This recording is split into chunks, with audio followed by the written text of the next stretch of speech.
Breaking news. The day is November 10th, 1914, and the war in Europe rages on the Western Front.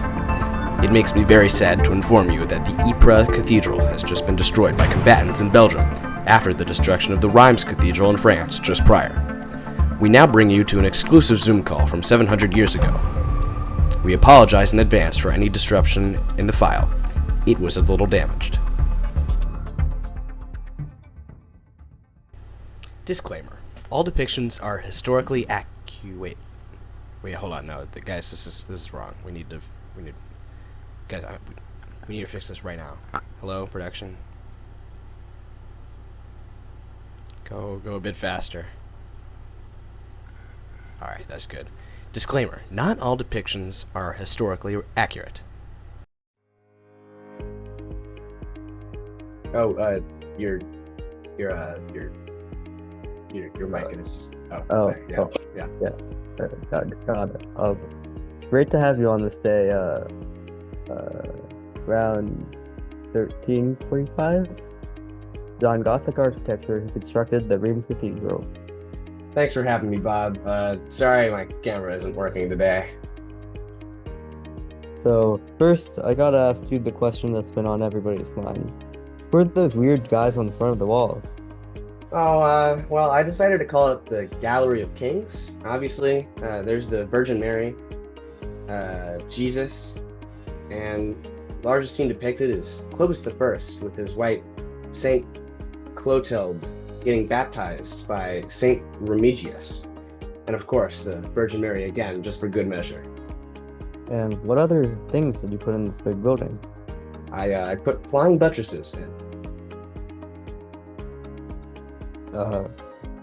What are flying buttresses? The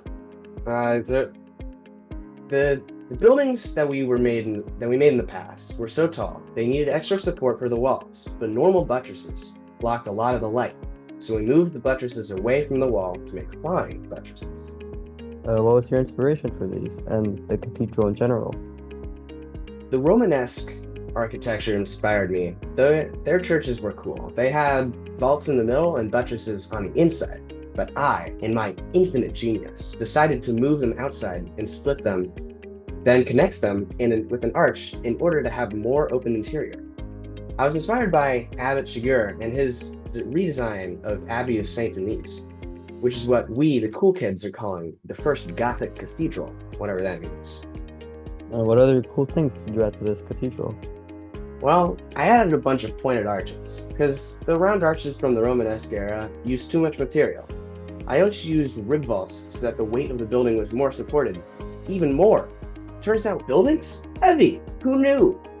We wanted to add as much height as possible to show how this building is reaching for the sky, and in turn the heavens. We did this with 2 gigantic bell towers. But not everything for just weight support, right? Of course not. There are ornate decorations that were these intricate designs all over the cathedral. The rose windows had the tracery not only for supporting the glass, but also as art. The piers were structured, but they were also disguised with colonnettes, and the vaults too had different styles, like the fan vaults in England. The gargoyles aren't just decoration, they're water spouts that stop rainwater from getting in the walls. All the spikes you see are ornate decorations.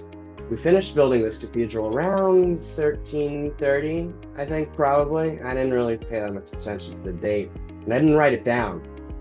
I didn't add that much ornate designs, but maybe in the future there's a sub-period in France where they really spend a lot of time adding lavish decorations.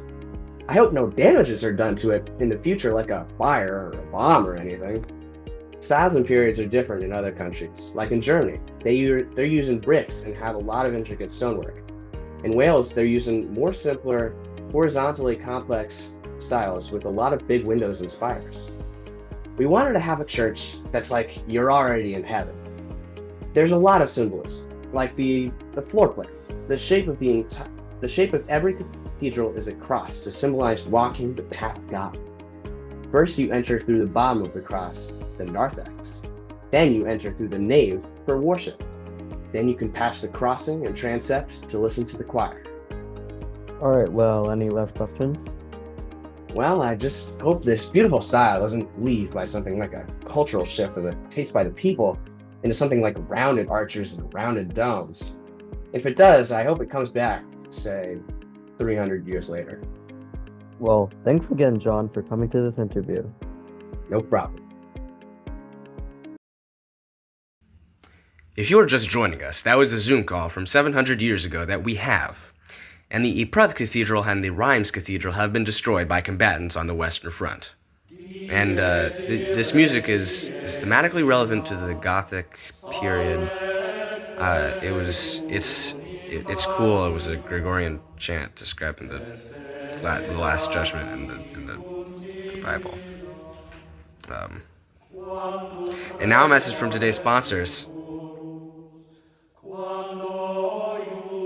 In these trying times, the spiritual world is being almost ignored by people.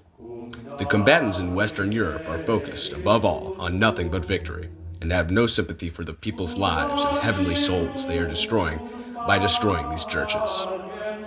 Architects Without Borders, which is a completely original name, will fix that. We don't recognize borders.